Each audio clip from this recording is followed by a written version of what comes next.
Cliquez. Craquez. Salut Mathieu. Salut Fabienne. Bienvenue dans Bas de Carré, le podcast qui ouvre le dialogue avec les Réunionnais du monde entier. Alors ici, on reçoit des sportifs, journalistes, chefs cuisiniers, chefs d'entreprise, artistes ou encore youtubeurs, parce que chaque Réunionnais a son histoire à raconter. Ensemble, allons Bas de Carré. Allons découvrir qui ils sont et comment ils font pour garder en eux la Réunion.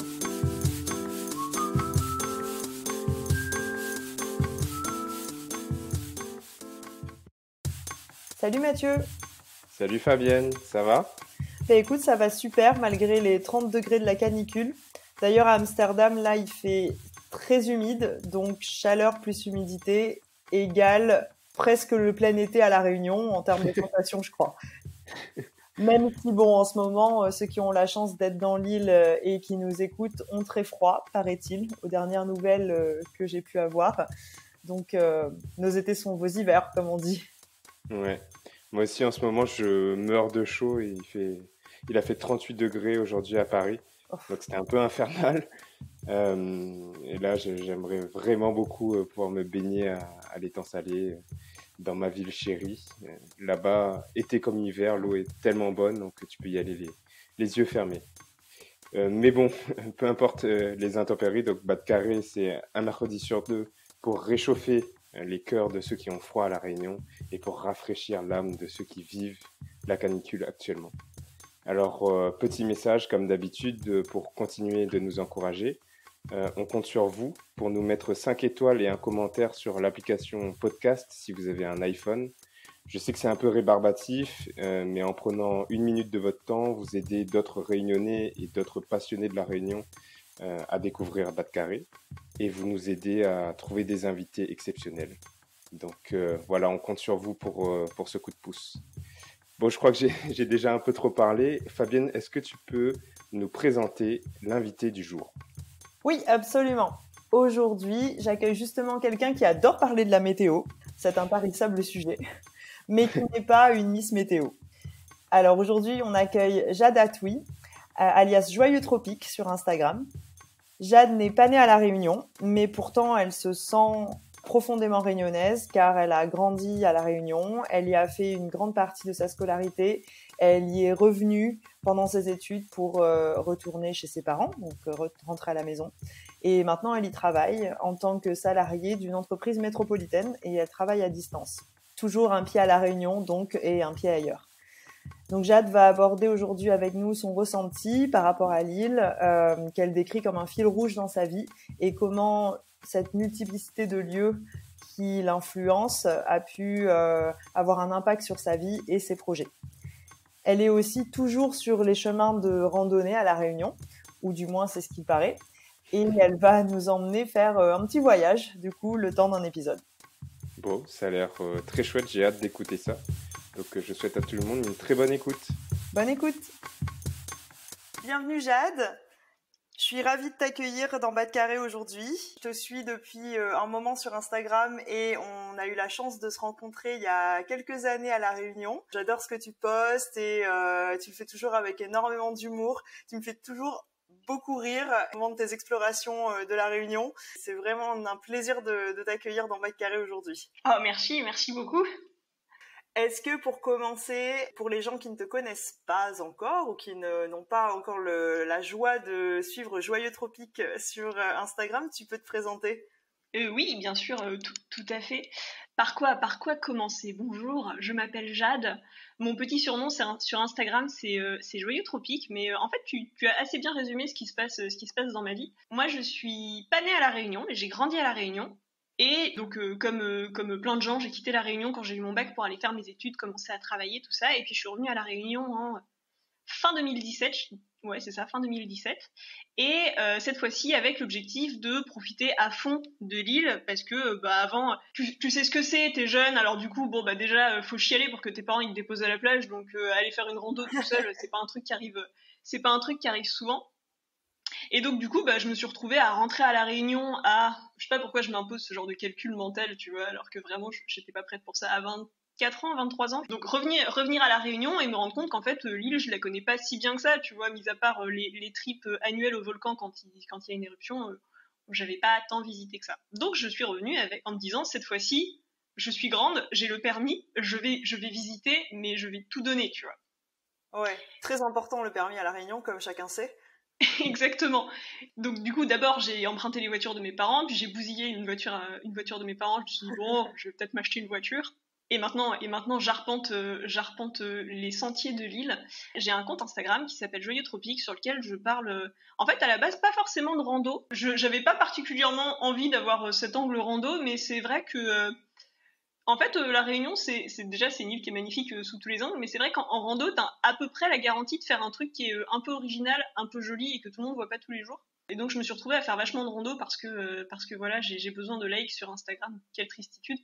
Mais du coup, oui, tu disais que on a un peu la garantie de faire plein de choses sans jamais s'ennuyer. On te voit souvent, même dès que t'as un moment, on dirait que t'es en pleine nature, quoi. Donc, pour toi, le fait d'être à La Réunion, est-ce que c'est vraiment se connecter à la nature par les balades, les randos et tout, ou bien est-ce que t'as d'autres aspects que t'explores aussi et que on te voit peut-être pas sur ton compte Instagram, car on ne voit pas tout sur les réseaux sociaux, n'est-ce pas? C'est vrai, car ma vie ne se résume pas à Instagram, c'est vrai. Non, mais en fait, c'est drôle que tu dises ça comme ça, et c'est vrai que genre, j'ai découvert ça quand je discute avec des gens qui me disent, ah oui, mais toi, t'es la meuf qui fait tout le temps des randos, et c'est absolument faux. Enfin, je veux dire, déjà, je passe 95% de mon temps en pyjama dans mon appart. Et effectivement, 2 fois par mois, tu vois, je sors de mon pyjama et puis je mets des fringues de rando. Alors en fait, moi, c'est un peu particulier en plus parce que le reste de mon temps, quand je ne suis pas sur Instagram, je travaille pour une entreprise métropolitaine. Et donc, du coup, je suis en télétravail et je passe donc beaucoup de temps toute seule chez moi derrière mon ordinateur. Donc en fait, sortir et prendre, enfin, tu vois, genre profiter de la nature, c'est vraiment la bouffée d'air frais qui me dépayse à fond parce que par ailleurs, j'ai pas la vie de bureau classique. Donc déjà, je peux me permettre de me faire chier en voiture parce que ça, c'est un truc aussi qui est particulier à La Réunion, comme tu l'as dit, et on est obligé de tout faire en voiture. Et en fait, en semaine, il y a des embouteillages qui sont juste monstrueux pour les pauvres qui doivent travailler, les pauvres gens, pardon, qui doivent travailler à Saint-Denis ou à Saint-Gilles, machin. Et donc du coup, c'est vrai que le week-end, t'as pas forcément envie de te reprendre la bagnole pour te retaper 3 heures de route. Ce que moi, je peux me permettre de faire, puisque en semaine... T'as pas accumulé les heures de conduite pendant la semaine où tu n'avances pas dans les bouchons. Absolument, exactement. Et je pense que ça, c'est un gros luxe à La Réunion, en fait, de pas être bloqué par les bouchons. Ce qui fait que justement, le week-end, je peux me permettre de partir. Et aussi parce que, bah, justement, voilà, avant, j'étais en métropole, donc j'étais dans des grandes villes. C'est chouette la grande ville, tu vois, mais quand t'as pas de voiture et que t'es bloqué dans une ville le week-end, bah ça manque un peu de nature, quoi. Ouais, c'est sûr. Bah, je comprends bien ce que tu dis et peut-être que c'est pour ça que les gens ont cette image de toi comme la grande randonneuse, parce que c'est peut-être aussi ce qu'on cherche, quoi, finalement, en suivant quelqu'un qui habite à La Réunion et qui poste un peu ses photos de nature et tout. C'est ce qu'on a envie de voir. Oui, c'est vrai. Je pense aussi, et je pense que ça c'est assez juste ce que tu dis. On projette beaucoup de choses sur les gens qu'on suit sur Instagram. Pas moi forcément, mais tu sais, t'aimes bien te dire qu'il y a des gens qui ont cette vie-là. Comme toi, par exemple. T'es un peu l'exemple du digital nomade et je suis à peu près sûre que ta vie ressemble pas du tout à l'image que je me fais du digital nomadisme tel que tu le vis, mais en fait tu vois, quand on regarde ton profil, je me dis ok, cette meuf c'est une digital nomade, elle voyage, elle peut travailler un peu partout et tout, et du coup on projette énormément de trucs, tu vois, et notamment vachement d'espoir, tu vois, il y a un côté vachement vie par procuration sur Instagram qui est que quand je te vois manger des trucs qui ont l'air incroyablement bons au Vietnam, je me projette à fond en me disant mais c'est sûr, cette meuf elle a une vie incroyable. D'ailleurs, je ne doute pas une seule seconde que tu es une vie incroyable. Non, mais c'est vrai que c'est hyper excitant d'avoir la possibilité, ne serait-ce que sans même parler de voyager à l'autre bout du monde et tout, que effectivement j'ai eu la chance de faire. Bon, j'ai eu la chance de faire beaucoup ces dernières années. Même de se dire que tu peux être flexible sur le travail et qu'en fait, si tu as envie de même sortir, bosser dans un café ou même bosser chez un ami pleine semaine, c'est pas un problème, quoi. Et t'as quand même l'impression, je pense, d'avoir plus de temps. Cette flexibilité d'espace donne l'impression d'avoir un temps plus extensible aussi. Complètement. Et en plus ici, un truc qui est chouette, enfin moi qui est chouette dans mon mode de vie, c'est que comme je travaille aux horaires métropolitains, enfin en fait j'ai aucune obligation de travailler aux horaires métropolitains, mais j'ai choisi de travailler aux horaires métropolitains, je commence à 11h midi tous les jours en fonction des horaires d'été et des horaires d'hiver, ce qui fait qu'en fait j'ai des matinées de libre Et bah, je finis beaucoup plus tard, hein, forcément, je finis pas à 17h. Mais par contre, en fait, j'ai mes matinées de libre. Et à La Réunion, finalement, avoir 3 heures de libre de plus le matin, c'est un luxe de ouf pour aller à la plage, aller au marché. En fait, il y a tellement de trucs que tu peux faire tôt le matin à La Réunion. Est-ce que tu en connais d'autres, des Réunionnais qui ont comme toi ce boulot à distance, qui bossent avec des entreprises en métropole, ou bien qui ont cette flexibilité de rester chez eux pour travailler? Alors pour les horaires métropole, ça je saurais pas te dire. Mais par contre, en fait, déjà, tu as toute la communauté des freelances de La Réunion. Donc Carole, évidemment, que tu as interviewé. Je sais aussi que j'ai pas mal de copains qui bossent dans des vraies entreprises réunionnaises, mais qui en fait ont des horaires décalés, qui leur permettent de commencer soit beaucoup plus tôt, soit beaucoup plus tard, pour éviter les embouteillages, mais qui font que du coup, en fait, par capillarité, ils ont un emploi du temps décalé qui leur permet de profiter de l'île d'une autre façon. Et du coup, qu'est-ce que tu fais par exemple dans tes horaires de libre le matin? Je dors, quelle question. Non, alors le truc hyper chouette à faire tôt le matin en semaine, c'est d'aller plonger. Puisque du coup, j'ai la chance d'avoir un papa plongeur. Et donc du coup, le matin en semaine, quand j'ai le temps et que je sais que je peux me permettre de déborder un petit peu, je vais plonger avec mon père. D'accord, ok. Et vous allez plonger dans quel coin? Typique de la Zoreille de La Réunion. J'habite dans l'ouest, donc on va plonger à Saint-Gilles. Mmh. Et en fait, ce qui est chouette à La Réunion, qui est quelque chose qui est pas du tout valorisé, la plongée à La Réunion, c'est un truc un peu, tu vois, ça fait partie du parcours. Tu vas à La Réunion, tu fais un baptême de plongée, mais c'est pas forcément une destination plongée. En fait, ce qui est chouette à La Réunion, c'est que t'as pas énormément de poissons. C'est pas des trucs très impressionnants. Tu vas pas être dans des bancs de poissons ou des récifs coralliens en mode la Grande Barrière de Corail. Mais par contre, t'as plein de petits trucs. Donc du coup, moi typiquement, je plongeais avec mon père qui s'y connaît bien. C'est marrant en fait parce que à chaque saison tu vas avoir attends, ça va faire un peu geek dit comme ça, mais genre tu vas avoir la ponte des limaces de mer, les poissons clowns qui se reproduisent, il se passe toujours des petits trucs et du coup en fait c'est hyper outre le fait que c'est déjà très agréable en fait de commencer sa journée par une plongée et après t'es juste hyper content pour le reste de ta journée. Pareil, t'as cette espèce de connexion à la nature qui est un peu marrante parce que tu vois vivre l'endroit, puisqu'on plonge toujours sur les trois mêmes spots, sauf quand on fait des folies. Tu vois, là il y a eu un coup de houle, le corail il s'est pété, et finalement on revient un petit peu après. En ce moment il y a, je sais pas, une certaine espèce de poisson qui est là et puis qui repartira à la fin de la saison de la reproduction. Ouais, d'accord. Donc tu vois vraiment les changements au fur et à mesure des saisons dans le récif corallien et dans la faune et la flore marine en fait. Oui, c'est pour ça que c'est chouette de plonger ici et aux mêmes endroits. C'est pas forcément les plongées les plus impressionnantes que tu feras dans ta vie, mais par contre c'est toujours marrant quoi. T'as toujours des trucs à voir. Ah, c'est hyper intéressant. Moi, je plonge pas du tout. En fait, ça me fait un peu peur d'ailleurs pour tout avouer. En bonne réunionnaise qui a peur de la mer, voilà. Du coup, c'est vrai que je me suis jamais initiée à la plongée et ça fait partie des activités où je vais plus venir en rando avec toi. Je pense que la prochaine fois qu'on se retrouve à La Réunion, plutôt qu'aller faire de la plongée. Faisons ça. Très bien. Bon, le rendez-vous est pris. Tu parlais de ton papa et tu disais que toi t'es pas née à La Réunion, mais pour autant tu te sens réunionnaise. On reviendra, je pense, aussi là-dessus. Est-ce que tu peux nous raconter un peu ton enfance, du coup, parce que t'as grandi à La Réunion, comme tu m'as expliqué quand on a déjà eu l'occasion d'échanger. Oui. Bon, du coup, désolée pour toi, tu vas réentendre mon histoire pour la 50e fois d'affilée. C'est passionnant, donc je vais essayer d'introduire des petits twists, tu vois, des trucs un peu nouveaux pour pas que tu t'ennuies trop. Alors, tout commence ça en 1989. En gros, mes parents, je commence bien avant ma naissance, mes parents se sont rencontrés à Orléans, je crois, ou à Tours, et du coup, ils avaient tous les deux un peu le rêve de l'évasion, et donc ils se sont dit, mais allons à l'île de la Réunion, il fait beau, c'est l'aventure. Puis en plus, je pense qu'aller à La Réunion dans les années 80, à la fin des années 80, c'était encore un peu plus l'aventure que maintenant. Maintenant, t'as Internet, tu en sais plus sur l'île avant d'arriver, alors que vraiment, ils ont débarqué avec leurs valises en se disant « Oh, YOLO, on verra bien ce qui se passe ». Ça leur a bien plu, et mon frère est né à La Réunion en 92. Comme mes parents ne résistent pas à l'envie d'aller voyager quand on leur dit « Ça te dirait, on va à Tahiti », ils ont fait « D'accord », donc ils sont allés à Tahiti. Je suis née à Tahiti en 93. Et là, ils se sont dit, bon, Tahiti, c'est cool, mais je propose on retourne à La Réunion. Donc, ils sont retournés à La Réunion. Alors, je me rappelle plus de l'année, mais bon, bref, ils sont retournés à La Réunion, je devais avoir 3 ou 4 ans. Et donc, j'ai fait ma maternelle et ma primaire à La Réunion, à Saint-Gilles-Léo. Ma petite sœur est née à La Réunion, et puis là, mes parents en ont eu marre, ils ont fait genre, tu sais quoi, retournons à Tahiti. Donc on est retourné à Tahiti quand j'avais 8 ans, et on y est resté jusqu'à mes 11 ans. Et là, en fait, il y a eu un petit passage à vide, on a habité pendant 2 ans à Béziers, une période sombre de ma vie dont je ne peux pas parler. C'était la métropole, c'était pas très intéressant.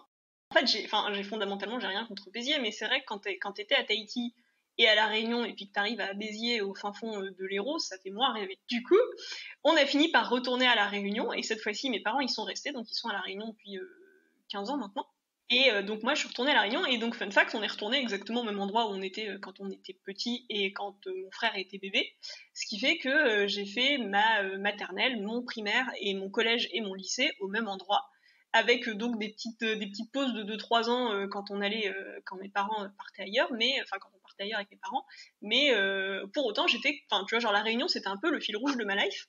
Et donc, j'ai eu mon bac, je suis partie faire mes études, mais je revenais en juillet et pour Noël quand je pouvais, je revenais, quoi. Comme tous les étudiants, chez papa et maman pour faire laver mon linge sale. C'était un peu loin, mais bon, ça faisait beaucoup de linge sale. Et du coup, j'ai oublié la question, parce que maintenant que j'ai déblatéré pendant 6 minutes...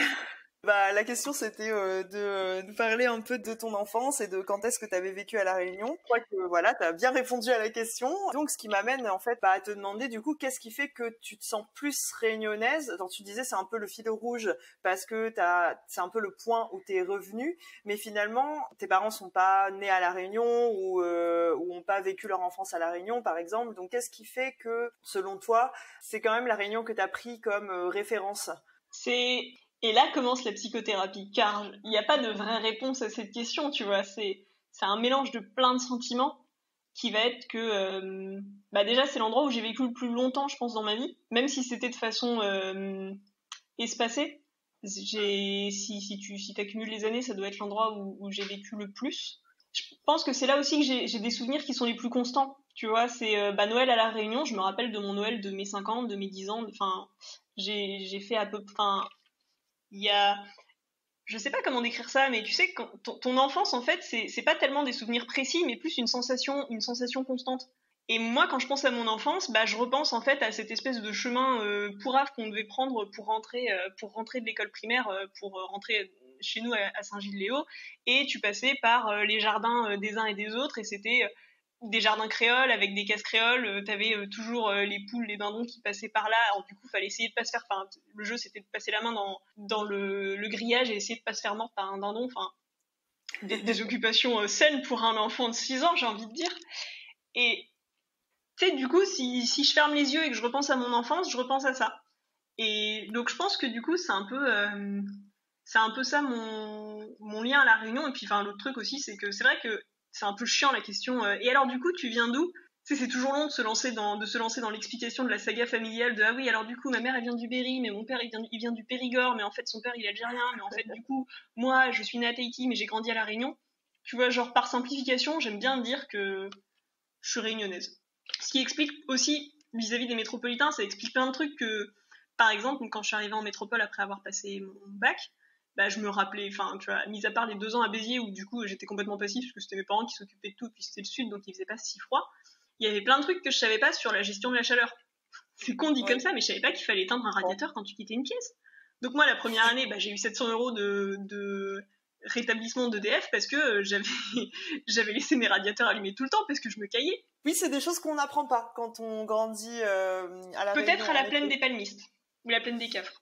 Ouais, je sais pas s'ils ont un radiateur, des radiateurs dans la maison, quoi. Mais je sais pas trop. Mais ouais, voilà. D'ailleurs, c'est un mystère. Peut-être que c'est une question sur laquelle on pourrait se pencher. Je demande à tous nos auditeurs de la plaine des Cafres. Voilà, exactement. Comment faites-vous quand vous avez froid? En plus, c'est bien le genre à te dire ah non, nous, on est des durs, hein, on se chauffe pas. Tu mets un peu l'air et puis t'arrêtes de pleurer, tu vois. Ouais, voilà. En fait, c'est souvent ce que les gens qui ont l'habitude de vivre dans le froid répondent, parce qu'en fait pour eux il ne fait pas si froid, alors que nous on serait en train de se peler alors qu'en fait il fait 20 degrés, quoi. Mais tu sais qu'en plus c'est exactement ça. Donc entre temps je me suis trouvé un mec qui vient de La Réunion également, et donc sa famille habite au Mac. Et genre, je sais pas si c'est spécifique à sa famille, habitant des Macs, veuillez m'éclairer s'il vous plaît, mais ils sont obsédés par la température qu'il fait. Et du coup, à chaque fois que t'arrives, le premier truc que tu t'entends, c'est alors il fait froid, hein, ou ah t'as vu, au Mac il fait froid, c'est pas le reste de La Réunion. Et du coup, à chaque fois, j'ai trop envie de leur dire, mais du coup, pourquoi on se caille autant chez vous? Enfin, je veux dire, fermez vos fenêtres s'il y a que ça. Puisque vous aussi, vous êtes d'accord pour dire qu'on se pèle les nouilles. Et ils aiment bien constater qu'il fait froid. Et je pense, tu sais, ils se sont construits leur identité sur le fait qu'au mec, il faisait froid par rapport au reste de la Réunion. Et du coup, ils ont toujours ce petit regard un peu pervers quand ils te voient arriver en mode genre, alors, ça te change de la plage, hein? Mais ont-ils raison? Il fait froid au Mac, en effet. Mais c'est vrai, finalement, je veux dire, c'est de la sagesse populaire tout ça. Effectivement, on se caille au Mac. Ils sont bien raison. Donc bon, bah voilà, ça c'est peut-être quelque chose qu'on peut souligner pour peut-être les gens qui nous écoutent et qui sont pas forcément réunionnais ou qui sont jamais venus à la Réunion, c'est que on a cette impression que la Réunion c'est une île tropicale et que il va faire chaud, ce qui est vrai en fait quand on reste dans les bas, c'est-à-dire sur le littoral. Mais en fait, on a plein de microclimats et moi quand je t'entends parler des gens qui habitent au Mac et qui te disent ah bah ici il fait froid, ça me fait vraiment penser à ça qu'en fait on a je trouve que c'est l'éloge du microclimat. Sur cette toute petite île, finalement, on a vraiment tellement d'endroits différents et ça rejoint un peu ce que tu disais au début, c'est-à-dire qu'on peut avoir plein d'activités différentes, rencontrer plein de modes de vie différents, alors que l'île en elle-même est vraiment toute petite, quoi. On peut en faire le tour en 2h30 en voiture. Mais c'est exactement ça. Je pense que la Réunion, c'est la destination parfaite pour les gens qui aiment parler de météo. Parce que vraiment, partout où tu vas, tu pourras parler de météo. C'est vrai. Météorologiste, si vous nous écoutez. C'est ça. Pourquoi vous croyez que le météorologiste, le monsieur météo le plus connu de France, il est réunionnais? Ben voilà, c'est pour ça. C'est vrai ça, excellent point. Mais oui, je veux dire, on réalise de ces trucs pendant l'enregistrement de ce podcast, c'est incroyable. Peut-être d'ailleurs qu'on aura l'occasion de l'accueillir dans un prochain épisode de Bête Carré, pourquoi pas. Mais oui, là t'auras tout gagné. Il pourrait nous parler de la météo à La Réunion, que d'ailleurs moi je connais, enfin pour tout te dire, je connais assez mal la géologie de La Réunion, et la météorologie aussi, au-delà du fait de dire que dans les hauts il fait froid, qu'on a des microclimats et que si, il y a quand même la côte sous le vent et la côte au vent. Bon ben voilà, au-delà de ça, est-ce qu'on comprend tous vraiment ce qui se passe? Non, météorologiquement sur notre île, ce n'est pas sûr. Tu vois, un vrai sujet de conversation, la météo, on peut tenir des heures à en parler. Et ça, c'est génial, parce que du coup, pour rencontrer des gens, quand tu sais pas quoi dire, tu commentes la météo de la Réunion, et là, tu vois, et après tu te retrouves au Mac et dire ah oui, quand même, il fait frais par ici. Toi, parmi tous ces endroits différents, tu vis dans l'Ouest, mais est-ce que tu as un endroit préféré de la Réunion où tu te lasses pas de retourner? Franchement, je sais pas. En fait, ça va. J'ai plein de réponses qui me viennent en tête, mais elles sont toutes hyper clichés. La plage de l'Ermitage, tu vois, c'est un peu le doudou. C'est genre, quand t'es en métropole et que tu te pèles le cul et qu'on est le 15 novembre et que tu te dis, mon Dieu, mais ma vie est d'une tristitude absolue, bah c'est sûr qu'en fait, t'imagines la plage de l'Ermitage, quoi. Parce que je trouve que quand t'arrives le matin à cet endroit-là, tu vois, quand t'arrives en semaine, il n'y a pas grand monde, il y a une lumière sur le lagon qui est juste sublimissime. Et toi, t'es sous les fils à eau, un petit peu à l'ombre, et t'as les pieds dans le sable, et ouais, ça fait un peu mal parce que tu marches sur ces putains de graines de fil à eau qui te bousillent la plante des pieds, mais en vrai, t'es juste quand même trop content de ressentir ça.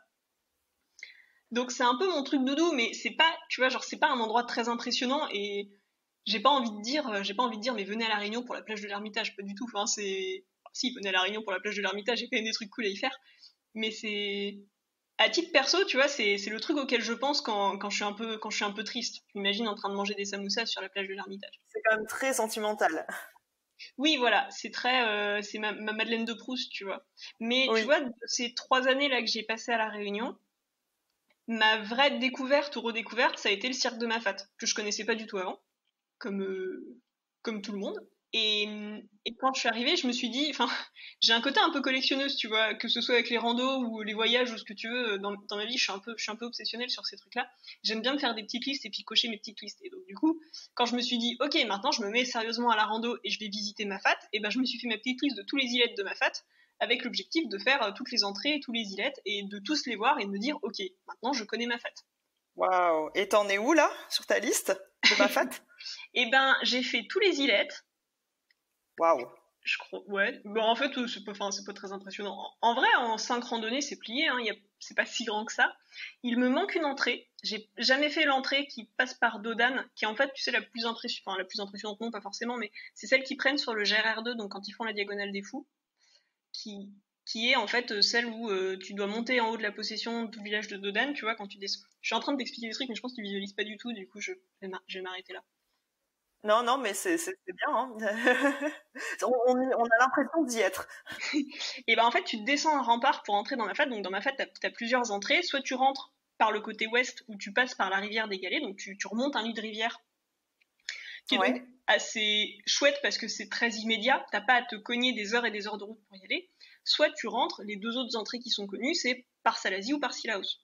Et donc Salazie et Silaos, c'est hyper relou parce que ça veut dire qu'il faut entrer dans le cirque, traverser l'intégralité du cirque, et une fois que tu arrives au bout, donc tu t'es tapé 3 heures de route, il faut, enfin j'exagère, mais tu t'es tapé pas mal de temps de route, et là tu peux commencer à marcher. Du coup c'est un peu, tu vois, genre quand tu veux commencer à marcher tôt ou des trucs comme ça commence à faire des plannings qui sont compliqués. C'est vrai. Et donc du coup il y a cette fameuse entrée par Dodane, qui est une des entrées de l'ouest, qui permet en fait de relier la roche écrite à Mafat, qui est donc paraît-il très belle mais très peu empruntée, et que j'ai jamais eu l'occasion de faire. D'accord. Donc c'est le dernier item sur ta liste pour Mafat en fait. Exactement. Et donc secrètement, j'aimerais bien faire le... enfin secrètement pas du tout puisque j'en parle à tout le monde, mais j'aimerais bien faire le GRR2. Donc la fameuse traversée de la Réunion que font les fous de la Diagonale. Mais eux, ils le font sur 3 jours alors que moi, je le ferai sur 15 jours.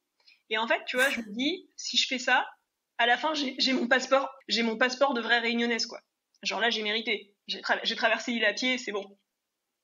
Ah ouais, c'est hyper intéressant que tu dises ça. T'as ton passeport de vraie réunionnaise. J'imagine que tu dis ça par rapport au fait que t'es pas née à La Réunion. Et justement, je voulais te demander, est-ce que tu as déjà eu des remarques sur le fait que toi, tu te sens réunionnaise, tu as vraiment ce fil rouge dont tu parlais, où tu retrouvais les gens à chaque fois que tu revenais, et donc pour toi, tu as grandi à La Réunion, et c'est ça qui fait que tu es réunionnaise. Et est-ce que tu as eu des remarques de personnes qui te disent ah bah non, t'es pas née ici, donc t'es pas réunionnaise, ou au contraire, est-ce que tu as des gens à qui t'as pas besoin de justifier d'où tu viens, que tu te sens réunionnaise ou pas, et du coup, comment ça t'impacte? Et ben en fait, maintenant que tu le dis, c'est drôle. Je pense que jamais aucun réunionnais ne m'a dit t'es pas réunionnaise. En même temps, c'est pas un débat que je lance à chaque fois que je rencontre quelqu'un. Je me dis pas bonjour, pensez-vous que je suis réellement réunionnaise? Mais tu vois, à chaque fois que je discute avec dans des discussions que je rencontre avec des créoles ou des oreilles, à la Réunion même, si je dis ah bah non, la Réunion, j'y suis pas née mais j'y ai grandi, et puis enfin c'est un endroit que j'adore, mes parents y vivent, enfin pour le coup je commence à plutôt bien connaître l'île, les gens remettent pas en question ça, ils font genre ah oui d'accord, ok, très bien. Et par contre en métropole c'était un truc qui revenait tout le temps, je pense parce que les gens n'ont aucune idée de où est la Réunion, ni de quelle gueule ça a, ni de ce que font les gens là-bas. Donc quand je répondais à la question je viens de la Réunion, enfin tu vois, genre je disais même pas je suis réunionnaise, c'est je viens de la Réunion, et le truc qui vient d'après c'est ah ouais on dirait pas. C'est genre bah qu'est-ce que tu veux que ça me foute, enfin. Qu'est-ce que tu leur réponds? Alors je leur réponds un truc horrible, et genre je sais qu'il faut pas dire ça et que c'est pas bien et tout, mais en vrai ça m'énerve tellement les gens qui ont pas de culture, enfin tu vois, genre quand tu connais pas l'histoire de France tu l'ouvres pas. En général je leur réponds mais t'as cru que les esclaves, leurs maîtres, ils étaient noirs aussi? Non, les maîtres des esclaves, ils étaient blancs, donc il y a des blancs à la Réunion. Je suis pas du tout descendante de propriétaires d'esclaves, puisque du coup je n'ai aucun lien avec l'île de la Réunion. Mais en fait, ça m'énerve que les gens supposent que Réunion égale noir, et tu fais mais attends, mais c'était une île esclavagiste, donc évidemment qu'il y avait des blancs à la Réunion, et enfin tu vois, et genre du coup tu occultes automatiquement, et en fait surtout c'est ça m'énerve, les gens qui occultent le fait que la France a une histoire d'esclavagiste, tu vois. Parce qu'aux États-Unis, leur histoire d'esclavagiste, elle est ancrée dans leur territoire, tu vois. Alors qu'en France, on peut un peu l'ignorer, genre, mis à part Nantes et Bordeaux, tu peux faire genre, non, mais la France, c'est le pays des droits de l'homme. Et tu fais genre, bah, c'est-à-dire que quand la Déclaration des droits de l'homme est sortie, il y avait encore des esclaves, tu vois. Et des esclaves, il y en a eu pendant encore 50 ans après la sortie de la Déclaration des droits de l'homme. Et donc, du coup, en fait, donc, tout ça pour dire que c'est un peu horrible de dire ça aux gens. Et je m'excuse platement si je choque qui que ce soit en disant ça.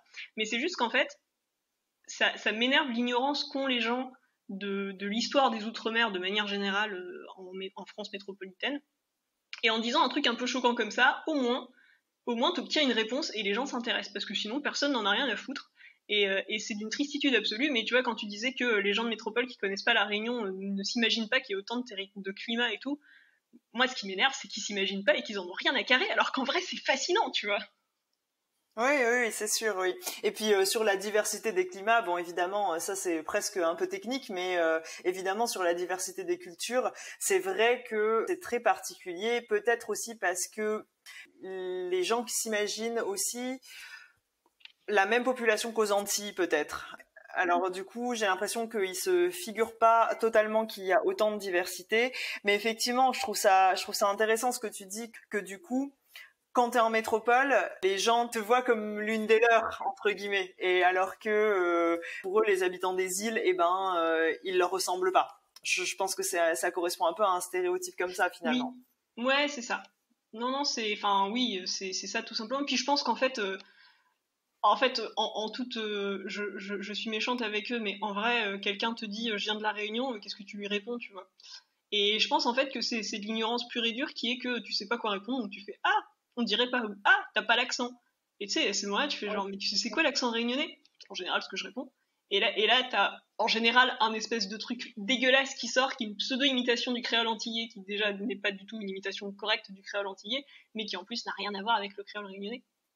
Oui, en fait, les gens font un peu appel aux premiers stéréotypes qu'ils ont en tête pour malheureusement juste continuer la conversation, quoi, dans ces cas-là.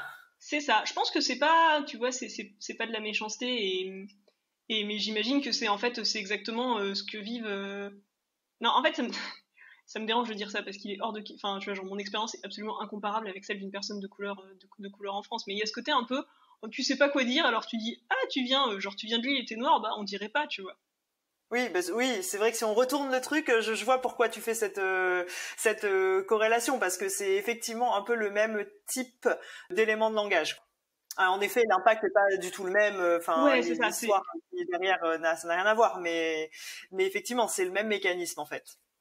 C'est ça. C'est incomparable, mais c'est cette idée que en fait les gens ne savent pas et ils s'en foutent. Et du coup, ils vont juste recourir au premier truc qui leur vient en tête, qui va être de commenter ton apparence par rapport à ton origine. Mais du coup, est-ce que, puisque tu disais à la Réunion, on t'a pas fait de remarques spécialement, voilà, donc c'est pas vraiment les gens qui sont là-bas qui te disent ah ben non, t'es pas des nôtres en fait. C'est plutôt finalement des gens qui sont même pas de la Réunion qui pourraient te faire sentir que toi t'es pas réunionnaise alors que t'as envie de te sentir réunionnaise. Et est-ce que toi t'as l'impression que t'as besoin de prouver à quelqu'un qu'en fait t'es réunionnaise? Mais clairement. En fait, c'est drôle. Enfin, tu vois, c'est drôle parce que je l'avais jamais remarqué avant. Moi, des gens que j'ai rencontrés, personne ne m'a jamais dit, t'es pas réunionnaise. Mais par contre, t'as un peu cette ambiance-là, tu vois, sur les internets réunionnais en particulier. Tu vois n'importe quel article publié sur les sites d'infos réunionnaises, tous les commentaires, ça va être, enfin, tu vois, genre, typiquement, c'est si la une, c'est le réunionnais. Le premier réunionnais de la Diagonale des Fous à arriver est en 4e position. Le premier commentaire, ça va être « il est pas vraiment réunionnais, hein, c'est un oreille ». Du coup, tu vois, c'est plus des trucs, mais c'est pas des choses que j'ai vécues en face, mais il y a ce côté un peu, tu vois, genre tu sais que ça traîne quelque part. Oui, t'as l'impression que peut-être une partie en fait de la population réunionnaise, du coup, par exemple dans ses références dans la presse ou peut-être un peu sous-jacentes dans la culture, font sentir qu'il y a un peu une séparation entre les oreilles, donc les gens qui sont pas nés à La Réunion et qui sont de métropole. Faut préciser, et les créoles en fait, et les autres communautés créoles qui seraient nées là ou qui seraient là depuis plusieurs générations. Oui, et en fait, tu vois, finalement, c'est un truc qui m'a beaucoup heurté en gros, ça m'a beaucoup heurté quand je suis rentrée à La Réunion après mes quelques années en métropole, parce que, tu vois, je savais pas trop, je revenais à La Réunion que j'estimais être le retour au foyer, tu vois, mais en même temps, l'île, je la connaissais pas tant que ça. Mes amis d'enfance, ils ont tous grandi, ils ont tous fait des trucs à droite à gauche, donc en fait, finalement, j'avais pas non plus un gros pool de copains ici à voir. Donc, si tu veux, j'étais en pleine interrogation existentielle, et puis en même temps, je voyais sur Internet des trucs qui passaient en mode, non, ça c'est les oreilles, c'est pas des vrais réunionnais. Enfin, tu vois, genre tu peux pas te revendiquer réunionnais si tu parles pas créole, si ta famille est pas créole, si tu manges pas du piment tous les matins au petit déjeuner. Et en fait, maintenant, je prends du recul vis-à-vis de ça, parce qu'en fait, ils sont comme ça avec les créoles aussi, en fait. Tu vois, si t'as le malheur d'être créole et de parler créole sur une vidéo sur Internet, t'es sûr que tu vas avoir des commentaires de gens qui vont te dire par contre, ça se prononce pas comme ça. Mais créole, du coup. Mais t'auras toujours... Alors, typiquement, en plus, le créole, c'est spécifique parce que comme le créole, ça s'écrit pas vraiment. Enfin, tu vois, genre, t'as 14 écoles différentes sur l'écriture du créole. T'es sûr que tu vas avoir les mêmes relous qui t'expliquent que être aux oreilles, c'est pas vraiment être réunionnais, qui vont t'expliquer que Saint-Denis, ça s'écrit S-I-N-D-N-I et non pas S-A-I-N-D-N-I. Enfin, tu vois, genre, c'est des mecs qui vont chipoter pour tout et n'importe quoi. Tu vois, genre, j'ai pris le truc personnellement parce que moi, j'étais dans cette phase où je me posais plein de questions sur qui j'étais, mais en fait, ces gens-là, ils font chier tout le monde, quoi. Tu vois, genre, pas spécifiquement les oreilles.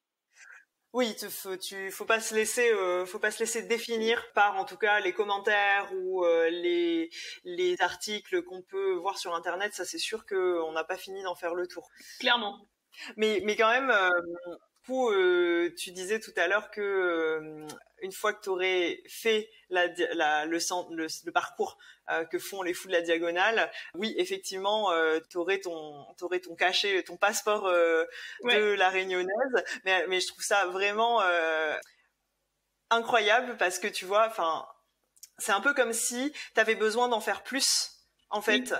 Que les gens qui sont nés à La Réunion, parce que, enfin, tu vois, bon, moi, je suis née à La Réunion, mes parents aussi, et personne va venir me dire, bah non, t'es pas réunionnaise. Bon, après, il y a des gens qui vont venir me dire que, bon, t'es pas française, ça, c'est un autre débat. Mais du coup, moi, ça me viendrait jamais à l'idée de me mettre comme objectif, je vais faire la diagonale des fous, tu vois. Rassurons-nous, je ne le fais pas que pour me prouver que je suis réunionnaise. Mais en fait, là où t'as raison, c'est que, en fait, j'ai eu cette première, j'ai régulièrement des crises existentielles comme ça dans ma vie. Et vous allez croire que je me gratte beaucoup la tête, mais pas du tout. Je suis quelqu'un d'humble. Je mange des croque-monsieur le soir en regardant des séries comme tout le monde. Mais en fait, il y a quelques années, je ne sais plus exactement quand, mes parents m'ont dit ah bah peut-être qu'on va quitter la Réunion. Et en fait, j'ai eu une espèce d'angoisse parce que tu vois, je reposais le fait que j'étais réunionnaise sur le fait que mes parents habitaient à la Réunion, en me disant non, mais enfin tu vois, genre c'est vrai, la Réunion, je connais pas bien machin et tout, mais mes parents habitent à La Réunion, donc j'ai quand même un lien avec l'île. Et de me dire que mes parents quitteraient La Réunion potentiellement un jour, je me suis dit, mais en fait, c'est quoi mon lien avec l'île, tu vois? Genre, est-ce que j'aurais un prétexte pour y revenir? Est-ce que... de quel droit je peux dire que je connais La Réunion, que j'aime La Réunion, alors qu'en fait, tu vois, bah voilà, j'ai pas un Master 2 en histoire de l'île de La Réunion. Donc à ce moment-là, j'ai fait ma crise existentielle et j'ai fait mon mémoire sur l'abolition de l'esclavage à La Réunion. Je suis allée aux archives de l'Outre-mer à Aix-en-Provence. J'ai épluché tous les textes qui existaient sur la mémoire de l'esclavage à La Réunion. C'était très très intéressant. J'ai appris plein de trucs sur l'île du coup. Sûrement beaucoup plus que plein de Réunionnais, je suis sûre. Parce que c'est bon, on connaît un peu l'histoire, mais c'est pas particulièrement un sujet qu'on, à moins de l'étudier comme tu l'as fait, qu'on connaît vraiment en détail de l'histoire. Alors, est-ce qu'on est capable vraiment d'en parler et d'avoir plein de références historiques? Je ne pense pas. Oh, mais je suis pas certaine d'en avoir beaucoup plus que tout le monde, mais en fait, c'était plus de me dire, mais comme tu dis, je pense que je suis un peu un overachiever sur ces trucs-là, mais de me dire, est-ce que je peux vraiment me dire réunionnaise et je connais même pas l'histoire de l'île, et donc bah voilà, j'ai fait un mémoire de 50 pages sur l'abolition de l'esclavage à La Réunion et sur la vie de Sarda Gariga. Et du coup là, tu vois, le fait d'être revenu à La Réunion en sachant que je vais en repartir un jour parce que juste j'aime bien bouger et que habiter au même endroit pendant 5 ans d'affilée, pour le moment c'est pas trop mon truc. En fait, du coup, j'ai abordé le truc en me disant ok, cette fois-ci, La Réunion, j'y suis, je vais en profiter à fond. Et je veux que quand je reparte, j'ai aucun regret vis-à-vis de cette île, même si potentiellement j'ai pas forcément, maintenant c'était l'état d'esprit que j'avais à l'époque quand je suis revenue il y a 3 ans. Maintenant, je l'ai plus du tout parce que je sais qu'en fait, maintenant, bah voilà, j'ai des copains, je trouverai toujours des prétextes pour revenir à La Réunion, même si mes parents sont plus là. Mais cette idée de quand je repars de La Réunion, je dois connaître l'île par cœur. C'est impressionnant comme objectif. Non, mais du coup, c'est un peu triste, tu vois, de raisonner comme ça finalement. Je me mets pas à pleurer tout habillée sous la douche en me disant que je suis une loseuse parce que je connais pas par cœur plein de trucs sur La Réunion, mais disons que c'était un bon moteur en tout cas pour me mettre à découvrir l'île. Mais tu disais tout à l'heure au début de l'épisode que ton copain il est des Macs et que toi t'envisages pas forcément de rester dans l'île. Comment se fait votre relation parce que lui il est de La Réunion. Est-ce qu'il est plus attaché à l'île que toi et quels sont vos projets? Ah, c'est ça. Alors ça, c'est un vaste sujet. Les projets, quand on a une capacité de projection à 3 mois comme moi, c'est compliqué à gérer ce genre de choses. Mais non, alors là, ce qui est sûr, c'est que la boîte pour laquelle je travaille en métropole me plaît beaucoup. Donc je retournerai bien en métropole pour y travailler. Mais ce qui est sûr aussi, c'est que en fait, tant que j'ai toujours l'opportunité d'aller à La Réunion entre novembre et mars, qui sont les pires mois du monde dans l'hémisphère nord, j'y retournerai aussi. Donc moi, si tu veux, en termes de projet, on est sur un truc à peu près aussi flou que ça, qui est que j'aimerais bien être en métropole, mais j'aimerais bien être à La Réunion aussi. Alors du coup, bon bah voilà, je vais faire simple, je ne vais pas choisir. Mon copain, lui, il est réunionnais de famille créole, mais il a beaucoup bougé quand il était petit. Il est pas resté à La Réunion. Donc en fait, il a pas un attachement. Enfin, je parle en son nom, donc j'espère que tu me pardonneras, Edouard, quand tu écouteras ce podcast. Il a pas un attachement très fort au territoire réunionnais.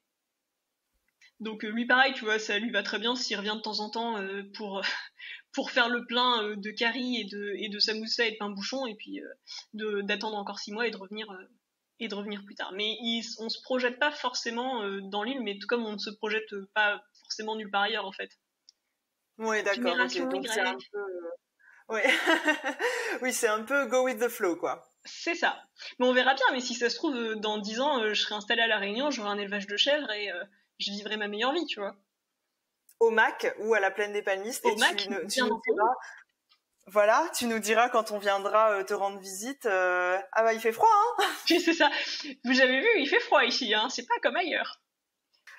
Ton copain, malgré le fait qu'il est d'une famille créole des Macs, est pas forcément attaché à rester à La Réunion, ni à partir, mais pas non plus fermé à l'idée de revenir après être parti, ce qui est, comme on le sait, pas forcément habituel.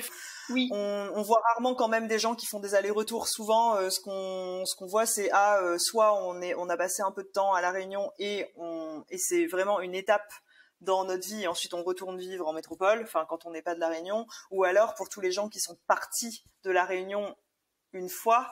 Oui, l'objectif suprême, c'est de revenir.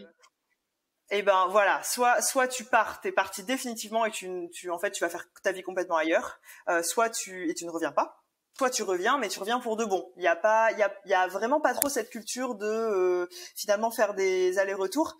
Et peut-être que pour toi qui as déjà fait beaucoup d'allers-retours finalement dans ton enfance entre La Réunion et ailleurs, peut-être que ça te semble plus abordable comme idée, même comme principe. C'est vrai. Je pense en fait, tu vois, quand tu le dis comme ça, on a intégré à La Réunion que La Réunion c'était loin. Alors qu'en fait maintenant tu vois, genre c'est pas si loin, mais parce que il y a quand même 10 heures de vol pour y aller, donc faut quand même être motivé, ça coûte cher. On a eu un petit répit avec des billets d'avion qui étaient abordables, mais en vrai aller à La Réunion ça coûte toujours plus cher que d'aller ailleurs. Surtout quand t'habites en métropole et que t'as l'Europe à tes pieds. Et donc du coup je pense qu'on a tous un peu internalisé malgré nous le fait que quand tu quittes La Réunion, tu la quittes pour un moment, et quand tu reviens à La Réunion, faut en profiter parce que t'y viens pas souvent, tu vois. Et alors qu'en fait, je veux dire, maintenant, dans le monde mondialisé qui est le nôtre, on n'est pas si loin de tout, quoi. Et c'est beaucoup plus facile maintenant de revenir facilement à La Réunion, ou de quitter l'île et de revenir, enfin... Je sais pas trop où je vais avec mon argumentaire, mais j'étais en train de réaliser qu'effectivement, on a toujours l'impression que c'est très loin La Réunion, alors qu'en fait, c'est pas si loin. Effectivement, une fois qu'on a intégré le fait qu'en une nuit, finalement, on peut être à La Réunion, c'est pas si loin en termes de distance. En revanche, c'est vrai que les tarifs des billets d'avion sont assez rébarbatifs. Souvent, on se dit on va pas rentrer plus de une fois par an. C'est déjà pas mal, quoi, parce que ça grève quand même le budget. Ça a quand même un coût de revenir vers sa famille. Quand on n'est pas dans une ville sur le territoire métropolitain. C'est ça. C'est peut-être le prix, en fait, qui fait que ça nous semble loin, davantage que la distance en elle-même.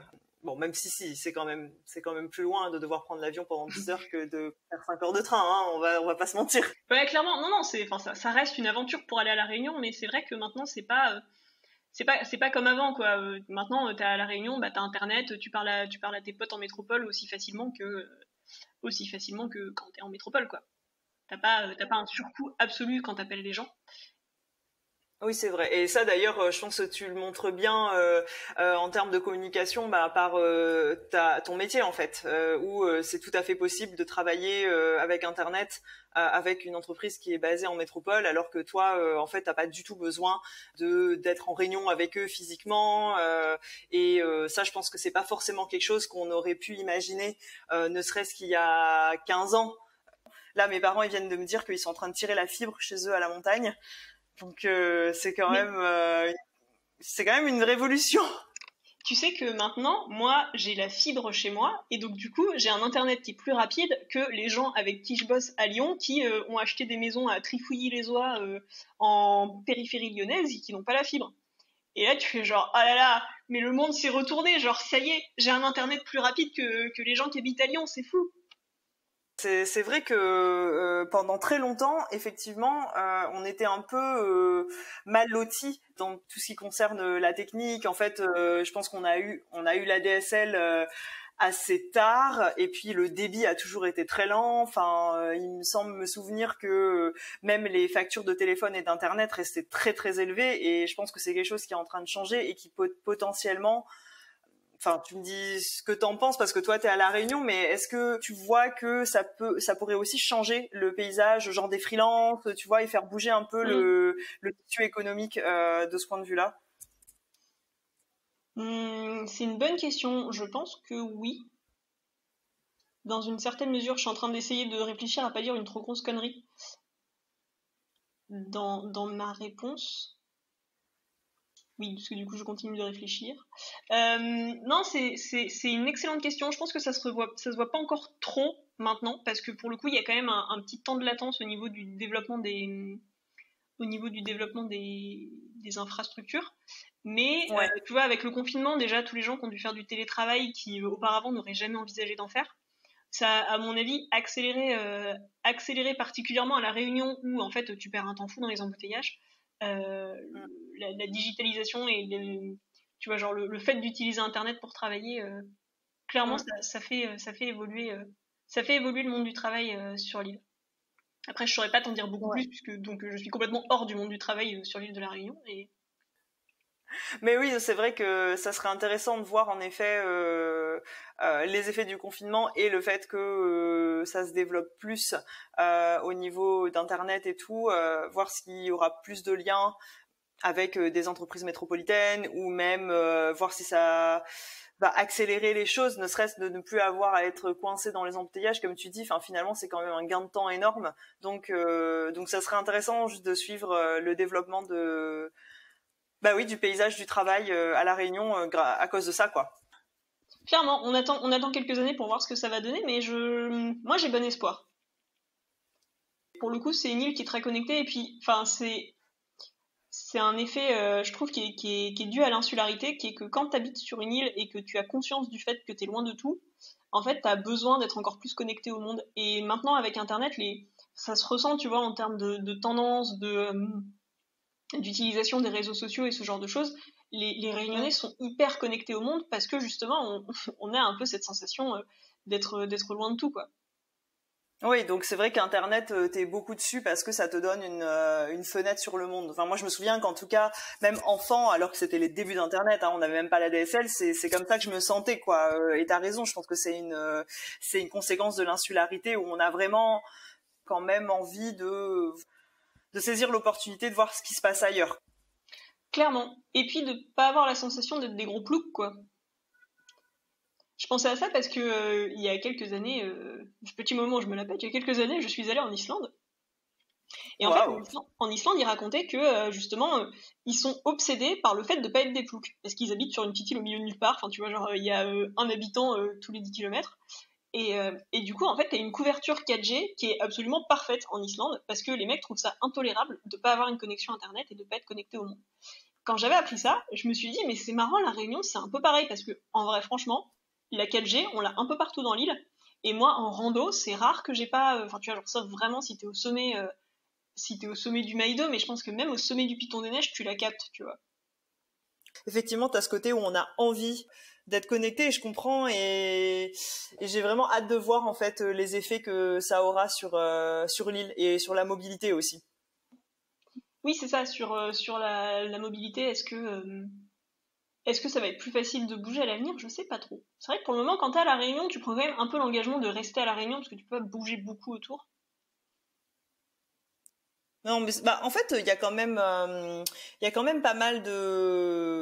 Oui, pas mal d'autres endroits autour de la Réunion. je Mais suis mauvaise ça, langue. je trouve ça, et je trouve ça vachement intéressant que tu dises ça parce qu'effectivement, enfin, moi, quand j'étais plus jeune, en fait, j'ai très très très peu voyagé dans les îles environnantes, alors qu'en fait, c'est très accessible. Donc toi d'ailleurs, est-ce que t'es allé à Rodrigue, à Maurice, à Madagascar, en profitant justement que ta famille soit basée à La Réunion? Oui, alors donc, du coup, je vais ressortir, tu sais, ma petite to-do list de femme obsessionnelle. Quand je suis revenue du coup en 2017, je me suis dit, ok, bah, maintenant que je suis là, je profite, je fais toutes les destinations de l'océan Indien au départ de La Réunion. Donc gros échec, j'ai pas réussi à faire Rodrigue alors que j'aurais bien aimé le faire cette année, mais les circonstances étaient contre moi, on va dire. Mais par ailleurs, j'ai fait Maurice, les Seychelles, Madagascar, et quand j'étais plus jeune, pour le coup avec mes parents, on était allé en Afrique du Sud, on avait fait tout ce spot-là. Mais par contre, c'est vrai qu'en fait, ce qui est frustrant, c'est que, tu vois, typiquement les Seychelles, on a eu un deal là, je pense le billet il m'a coûté 350 ou 400 euros aller-retour de la Réunion jusqu'aux Seychelles. Et donc je me suis dit genre yes, trop bien, depuis la Réunion on peut visiter les Seychelles, tu vois, on est connecté et tout. Et en fait si tu regardes Paris-Seychelles, ça coûte je pense 450 euros aller-retour. Et tu fais Ah genre oui. ah d'accord, donc le truc est juste 10 fois plus long, mais il est à peine plus cher. Mais quelle arnaque! Et du coup, tu sais, c'est un peu ça, c'est un peu frustrant où tu te dis, mais en fait, genre, je ressens pas le privilège à habiter sur une île. Enfin, tu vois, on se sent pas connecté aux autres îles de l'océan Indien, justement, parce que en fait, c'est pas si peu cher que ça, en fait, de voyager dans l'océan Indien depuis la Réunion. C'est peut-être pour ça d'ailleurs que c'est pas forcément sur les listes quand on vit avec sa famille à La Réunion, c'est qu'en fait en termes de tarifs c'est beaucoup moins accessible, ce qui fait qu'on se sent parfois peut-être beaucoup plus connecté à l'Europe à cause de ça. Ouais, bah c'est ce que je me dis aussi, c'est que tu vois, en fait, finalement, à choisir, pour le budget que ça représente, bah tu vas aller en métropole visiter la France, quoi.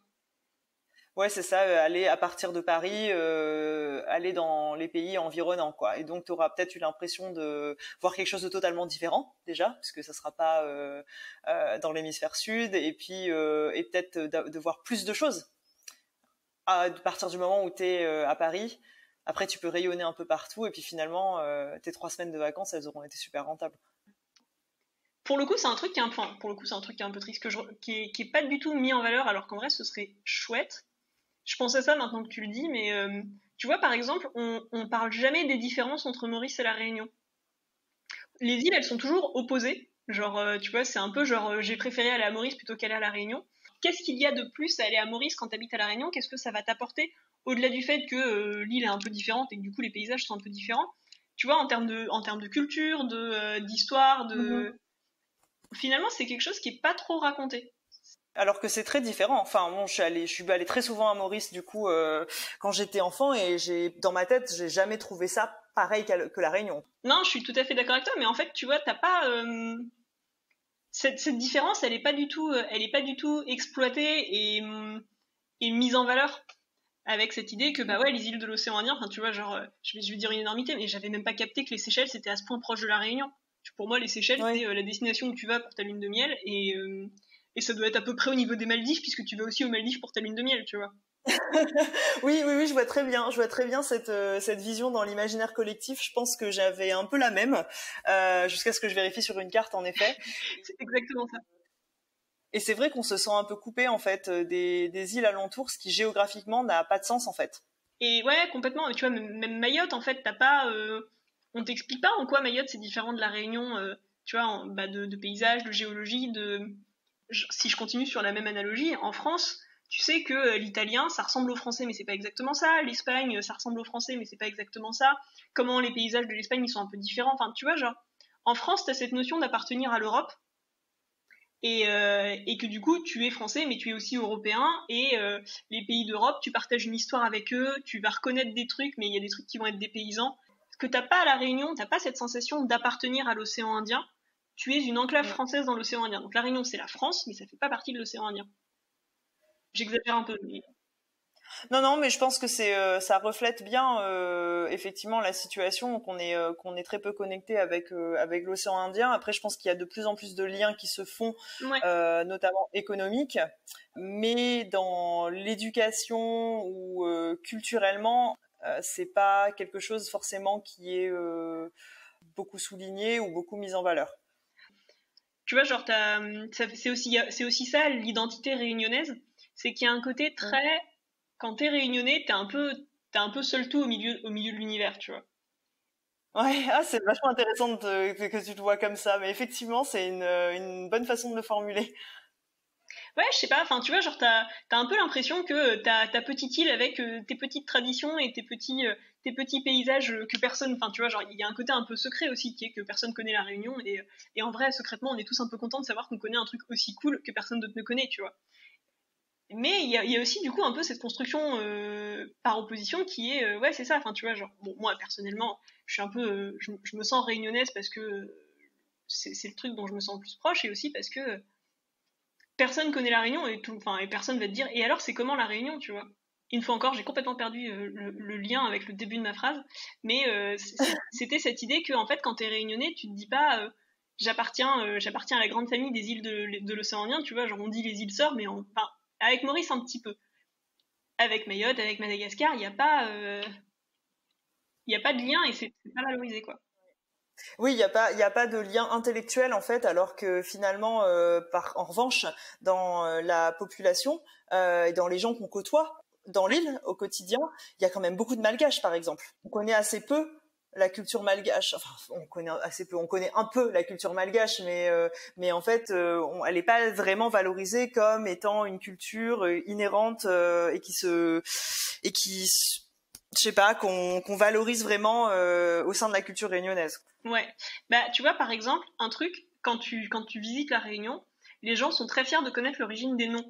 De dire, Salazie, ça vient du mot malgache, je sais plus quoi, qui veut dire je sais plus quoi. Silaos, ça vient du malgache, Silaosa, le pays dont tu reviens pas.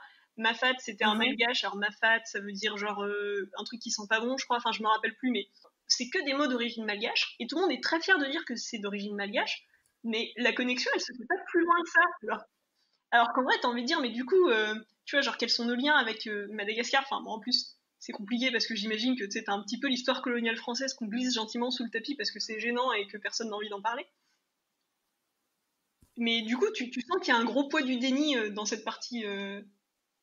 C'est super intéressant parce que tu vois, moi je savais même pas en fait que les noms des cirques venaient du malgache. Je me suis jamais posé la question, et ça a complètement du sens maintenant que tu le dis. Je vais doucement transitionner vers la fin de notre échange, et du coup j'avais préparé quelques petites questions avec lesquelles on conclut toujours nos épisodes. D'après toi, quel Réunionnais ou quelle Réunionnaise on devrait tous connaître? Alors c'est drôle parce que tu m'as déjà prévenu qu'il faudrait que je réponde à cette question et je n'ai toujours pas de réponse. Du coup, je pense qu'on devrait connaître l'histoire de l'esclavage à La Réunion. En fait, l'esclavage à La Réunion, il est vu sous la forme du folklore, tu vois. C'est justement, Mafat, c'était un esclave qui s'est échappé, les esclaves marrons qui arpentaient les sentiers. Alors qu'en fait, c'est un sujet qui est hyper intéressant et qui a un impact fou sur la culture réunionnaise, et qu'on a un peu tendance à zapper. Donc je dirais, oui, pour répondre à ta question, de les Réunionnais en esclavage à La Réunion. Je sais pas si est-ce que ça passe, est-ce que c'est approuvé par le jury? C'est tout à fait approuvé. Je pense que c'est une recommandation qu'on doit prendre très au sérieux. Alors, pour sortir un peu de l'histoire, deuxième question, quel est le conseil que tu donnerais à la jeune toi qui revient sans cesse à La Réunion avec sa famille? Bonne question. apprends à manger du piment, ça te sera pratique à l'avenir pour briller en société. Non, mais je pense que, tu vois, genre, tout le podcast a mis en lumière le fait que j'aimais bien me gratter la tête sur qu'est-ce que c'est qu'être réunionnais et est-ce que je peux légitimement dire que je suis réunionnaise sans avoir la... En fait, moi, personnellement, je le vis bien, le fait d'avoir une identité compliquée comme ça. Mais c'est vrai que ça me saoule de devoir simplifier à l'extrême quand je parle aux gens. Parce que je sais que ça leur... pour donner un exemple, j'aime pas le chocolat. Mais j'aime bien les Kinder Bueno. Et donc, du coup, si je dis que j'aime pas le chocolat et que quelqu'un me voit manger un Kinder Bueno, il va me dire « Ah, mais ça, c'est du chocolat et t'as dit que t'aimais pas le chocolat. » Mais si je dis « Bah, j'aime bien le chocolat, mais en fait, j'aime que les Kinder Bueno », on va me dire « Ah, mais ça, c'est pas vraiment du chocolat. » Tu vois, c'est ce genre de simplification qui est fatigante. Et donc, pour répondre à ta question, la réponse serait « Arrête de prendre le chou là-dessus, franchement, ça va, profite. C'est quand même une île magnifique, kiffe. » Trop bon conseil, je pense. Merci. Et pour finir, alors, je crois que tu parles pas créole, mais bon, quand même, tu vis à La Réunion. Est-ce qu'il y a une expression créole ou un mot que tu aimes ou qui t'a marqué particulièrement et que tu veux partager avec nous? Alors du coup, moi, je parle le créole freedom, tu vois. Je donc, comprends. Oui, ok. En fait, je comprends le créole, mais je le parle pas parce que, en fait, je trouve que ça fait toujours un peu imitation, tu vois. Enfin, comme j'imite l'accent québécois, tu vois, et du coup, je trouve pas ça très respectueux vis-à-vis des gens qui m'entourent, donc je le fais pas. Mais du coup, il y a une expression qui m'a toujours fait mourir de rire quand j'étais petite, depuis que je suis toute petite, mais tu l'as déjà partagé sur le site, sur l'Instagram de Bad Carré, c'est quand Mycose avec saucisse, vous canez respondillé. Et juste, je la trouve, j'imagine deux petites saucisses en train de discuter, à chaque fois, ça me fait trop rire. C'est vrai, moi aussi je la trouve très imagée et extrêmement drôle cette expression et je crois que c'est l'une des préférées de Mathieu, c'est pour ça qu'on l'a mise sur l'Insta. Ça m'étonne pas qu'elle te plaise. Moi je suis quelqu'un de simple, tu me mets saucisse dans une phrase et déjà je rigole alors. Donc là c'est sûr, avec saucisse et boucané, t'es doublement servi. Exactement, double ration de rigolade. Ben écoute, merci beaucoup. C'était hyper intéressant de t'écouter sur ce que c'est d'être réunionnais pour quelqu'un qui a grandi à La Réunion, se sent réunionnais. Donc merci beaucoup, Jade. Bah merci à toi de m'avoir accueilli. J'espère que j'ai pas dit trop de bêtises. Bah écoute, nos auditeurs nous le diront. Mais en tout cas, c'était très agréable de faire cette petite heure de psychothérapie avec toi. Oui, bah merci beaucoup, Jade. À bientôt. Yes, à bientôt sur Bad Carré. On espère que cet épisode vous a plu. Si vous voulez nous encourager et nous aider à rencontrer des invités toujours plus extraordinaires, laissez-nous 5 étoiles sur Apple Podcast. Retrouvez-nous sur Instagram, @badcarré, @bat-kare, pour échanger et ne rien manquer. On se retrouve dans 2 semaines pour un nouvel épisode. Bisous à toutes!